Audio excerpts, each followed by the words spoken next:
மாமா, இன்னொரு முக்கியமான விஷயம். சொல்லு நந்தினி. அக்கா, நீயும் வாக்கா. இதுல 20 லட்சம் ரூபாய் இருக்கு. பணத்தை நீங்க 2 பேரும் வாங்கிக்கோங்க. ஏய், என்ன நந்தினி, இப்ப எதுக்கு இந்த பணத்தை எங்க கிட்ட கொடுக்குற? அக்கா, இந்த பணத்துல 10 லட்சம் மகேஷ்க்கும் ரேவதிக்கும் நீ கொடுத்துரு.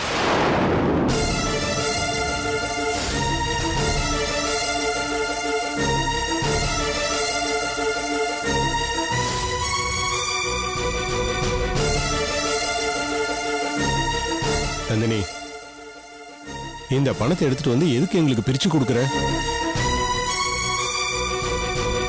எனக்கு எதுவுமே புரியலம்மா. ஐயோ மாமா, இத்தனை நாளா ஏதோ நம்ம போராத காலம். நம்ம குடும்பத்துக்குள்ள சண்டை சச்சரவுமா இருந்தது. இப்பதான் எல்லாமே முடிஞ்சிருச்சே. மறுபடியும் ஒரே குடும்பமா ஆயிட்டோம். நான் விஸ்வாவை எப்படியும் கண்டுபிடிச்சு சந்தோஷமா குடும்பம் நடத்துவேங்கிற நம்பிக்கை எனக்கு இருக்கு மாமா.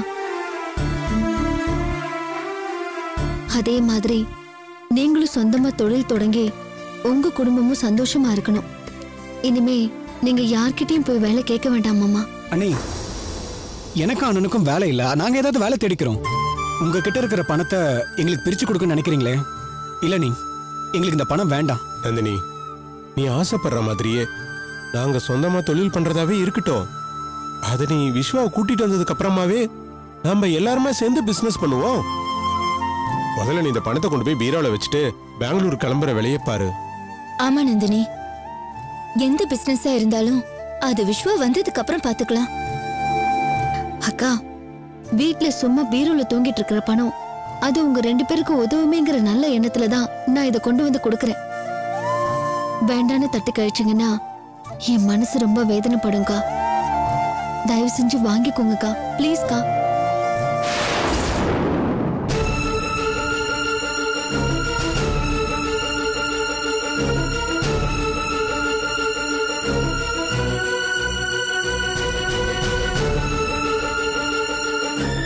அப்பா, நீங்களாவது சொல்லுங்கப்பா. இது நான் மட்டும் கஷ்டப்பட்டு சம்பாதிச்ச பணம் இல்லப்பா. எங்க அத்தனை பேரோட உழைப்பும் இதுல இருக்குப்பா. வேண்டான்னு சொல்லாம வாங்கிக்க சொல்லுங்கப்பா, பிளீஸ்பா. மாப்பிள்ள, நந்தினி இவ்வளவு தூரம் சொல்றாள, அவ சொல்ற மாதிரி எல்லாருடைய உழைப்பும் இந்த பணத்துல இருக்கு. அதனால தயங்காம நீங்களும் மகேஷும் இதை வாங்கிக்கிங்க. தயவு செஞ்சு வாங்கிக்கிங்க. அப்பதான் நந்தினி மனசு சந்தோஷப்படும். என்ன மாப்பிள்ள யோசனை? வாங்கிக்கிங்க. மாலதி சொல்லுமா, 2 பேரும் சேர்ந்து நின்று வாங்கிக்கிங்க. மாமா புடிங்க.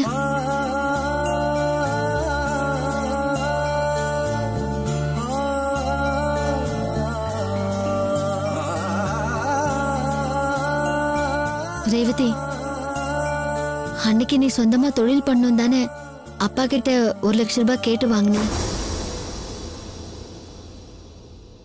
இப்ப உங்க பங்குன்னு நான் 10 லட்சம் ரூபாய் கொடுத்திருக்கேன். வாங்கிக்கோ.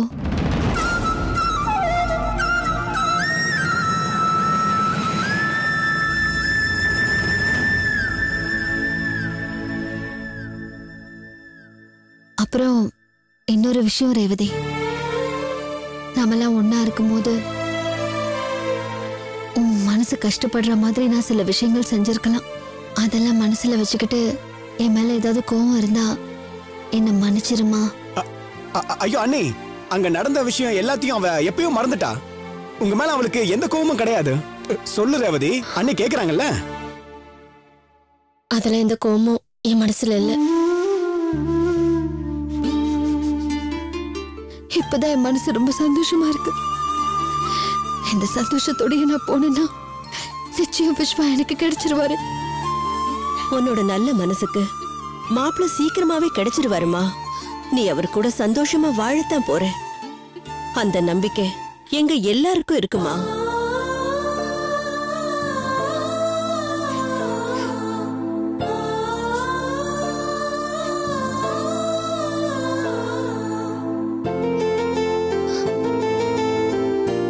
அக்கா, நான் திரும்பி வர வரைக்கும் குழந்தைய பத்திரமா பாத்துக்கோ. நந்தினி, இது என்னோட குழந்தைமா. நான் பத்திரமா பாத்துக்கிறேன். நீ கவலைப்படாம போயிட்டு வா. வரேன்க்கா, வரேன் மாமா, வரேன் மகேஷ். போயிட்டு வாங்க நீ. வரேன்பா. வரேம்மா.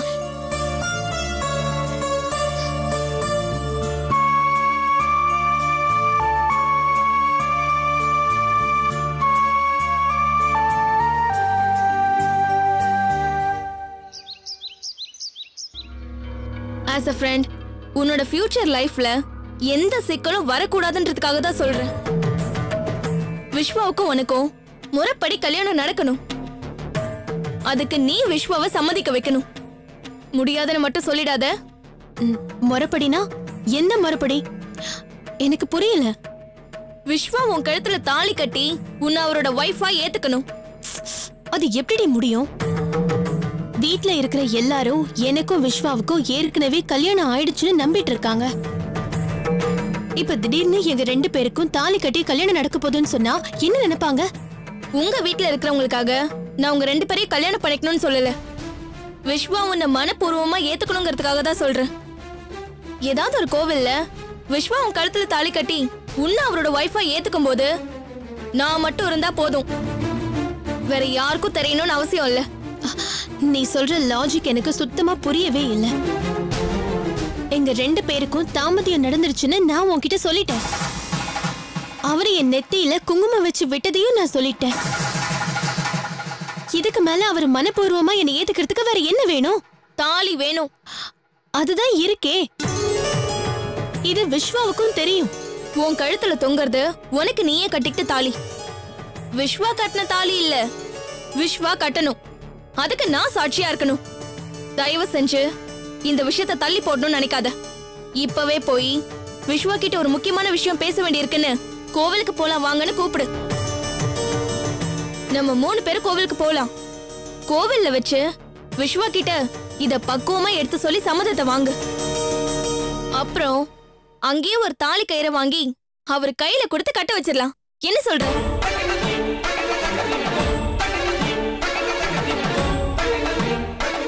யோசிக்காத, போ.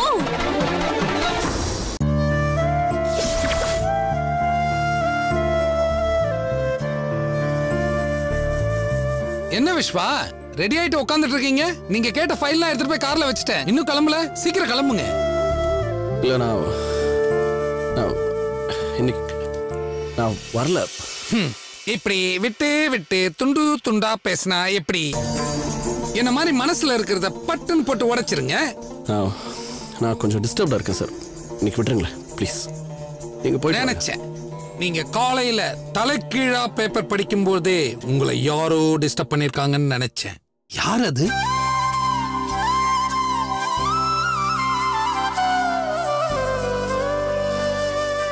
யாரும் இல்ல சார், நானே தான் டிஸ்டர்ப் ஆயிட்டேன்.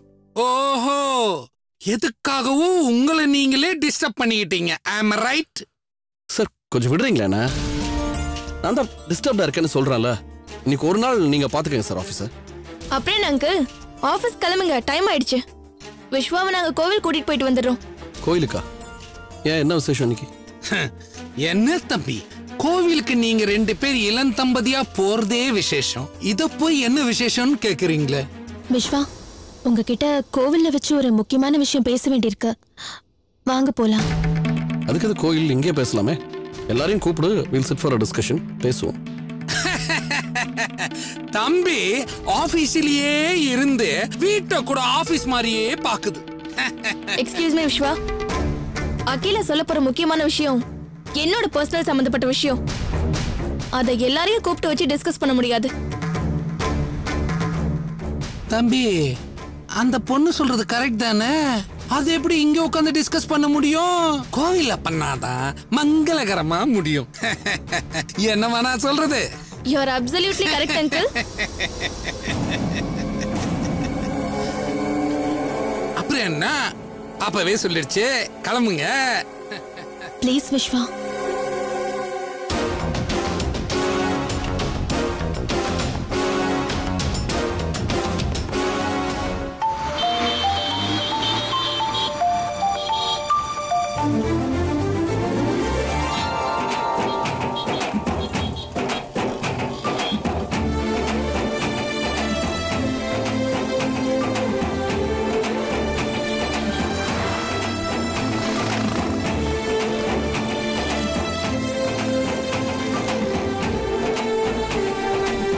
ಹೋಗ್ಬೇಕು? இந்த அட்ரஸ்க்கு போகணும். ஆட்டோ வருமா? ಚಾಮರಾಜಪೇಟಾ ಬರ್ತೀನಿ. எவ்வளோ ஆகும்? 200 ஆகுது. ரொம்ப அதிகமா சொல்றீங்களே. அந்த ஆட்டோ ஸ்டாண்ட்ல கேட்கும்போது 100 ரூபாய் தான் சொன்னாங்க. நீங்க ಹಂಗಂದ್ರೆ ಅಲ್ಲೇ ಹೋಗಿ.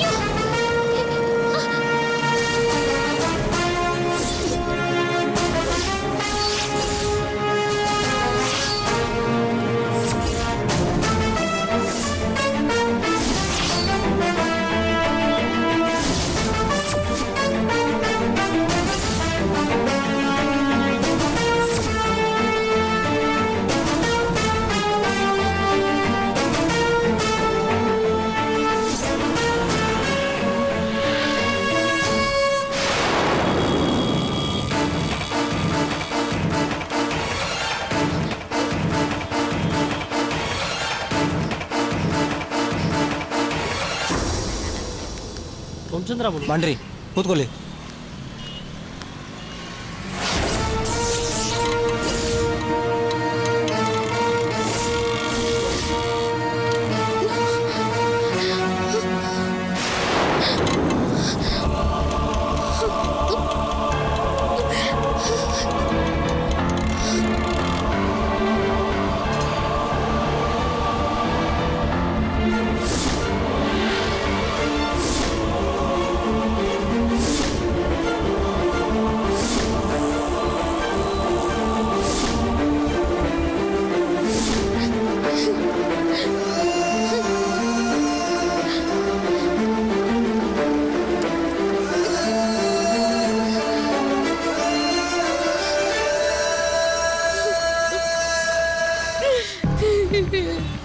இப்ப நான் அந்த அட்ரஸ் இல்லாம எப்படி போய் தேடுவேன்?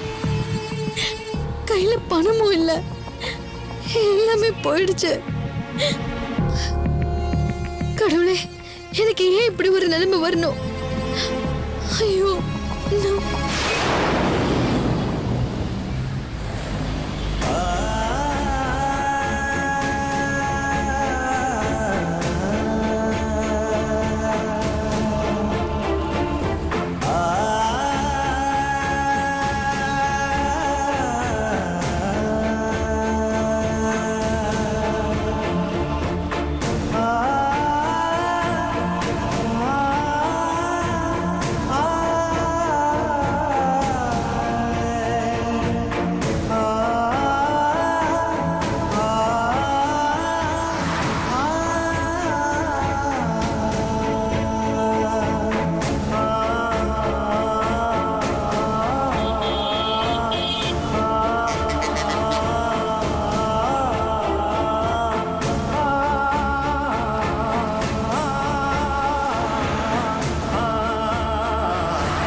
श्री महाराज्ञे नमः ओम श्रीमत् सिंहासनेश्वरे नमः ओम चिदग्निकुंड संभूताय नमः।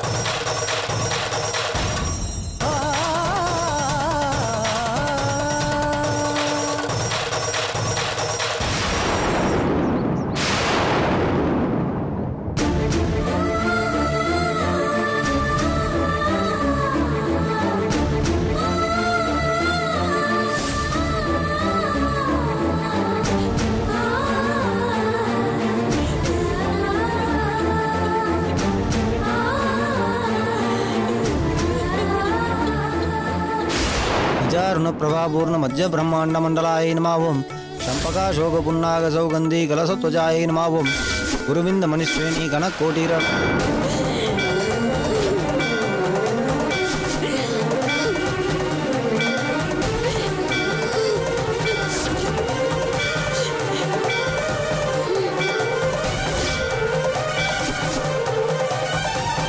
नानाविध परिबल पत्र पुष्पांजलिं पूजां समर्पयामि धूपदीप सृष्टोपचारैः सकलाराधनैः स्वच्छितो दशाङ्कं कुलं धूपं सुगन्धं च मनोहरम् आग्नेयं सर्वदेवानां धूपोऽयं प्रदिशतां धूमाग्रापयामि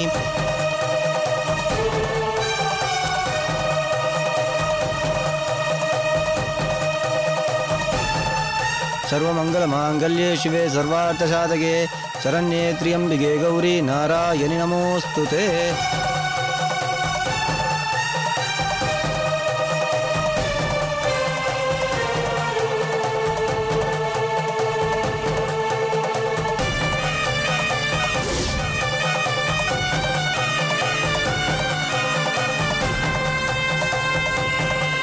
एकहारति दीपं दर्शयामि समस्तरक्षां धारयामि त्र्यम्बकं यजामहे सुगन्धिं पुष्टिवर्धनम् उर्वारुकमेव बन्धनात् मृत्योर्मुक्षीयमामृतात्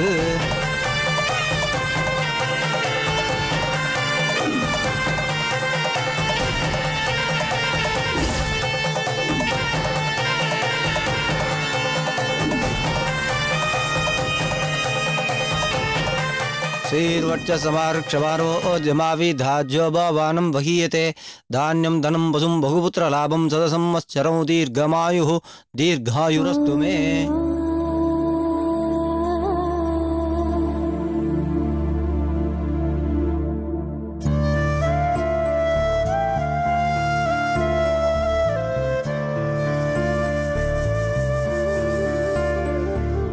Aruna, can I ask you something?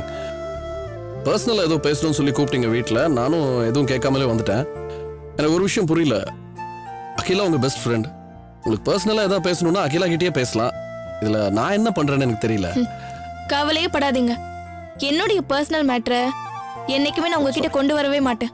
இல்லை, அப்போ வீட்டில் நீங்கள் உங்களை கோவிலுக்கு வர வைக்கிறதுக்காக தான் நான் அப்படி சொன்னேன். அகிலா தான் உங்ககிட்ட முக்கியமான விஷயம் பேசணும்னு சொன்னா. என்னன்னு அவகிட்டே கேளுங்க. அது வந்து என்ன விஸ்வா, நான் இருந்தா உங்களுக்கு ரொம்ப டிஸ்டர்பன்ஸா இருக்கும். நீங்க பேசுங்க, நான் வெளியில வெயிட் பண்றேன். அது வந்து தெரியும், நைட்டு நடந்தது தானே. அத போய் அவகிட்ட சொல்லுவியா? அவ என்ன நினைப்பா என்ன பத்தி? கொஞ்சமாவது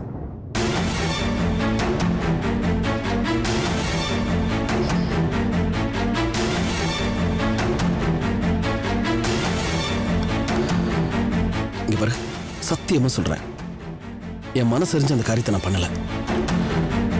கோயில வச்சு சொல்றேன். அதாவது என்னோட செமி கான்சியஸ் ஸ்டேட் ஆஃப் மைண்ட்ல அது நடந்திருந்தா கூட ஏதோ கனவுல நடந்த மாதிரி ஏதோ ஒன்று ஞாபகம் இருக்கும். எனக்கு என்ன நடந்துச்சுன்னே சத்தியமா தெரியாது. டோட்டலா அப்படியே பிளாங்கா இருக்கேன். சத்தியமே மனசறிஞ்சு செயலாக்கல. தெரிஞ்சு நடந்துச்சோ தெரியாம நடந்துச்சோ கில்ட் போட்டு குத்திக்கிட்டு இருக்கேன் மனசுல. செத்துடலாம் போல இருக்கு தெரியுமா?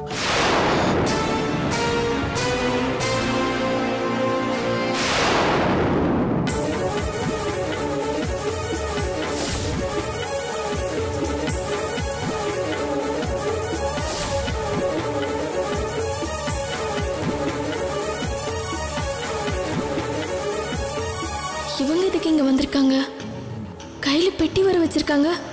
விஸ்வா இங்க இருக்கிற விஷயம் தெரிஞ்சுதான் வந்திருக்காங்களா? ஐயோ, இவங்க பார்த்துட்டாங்கன்னா பிரச்சனை ஆயிடுமே. என்ன பண்றது?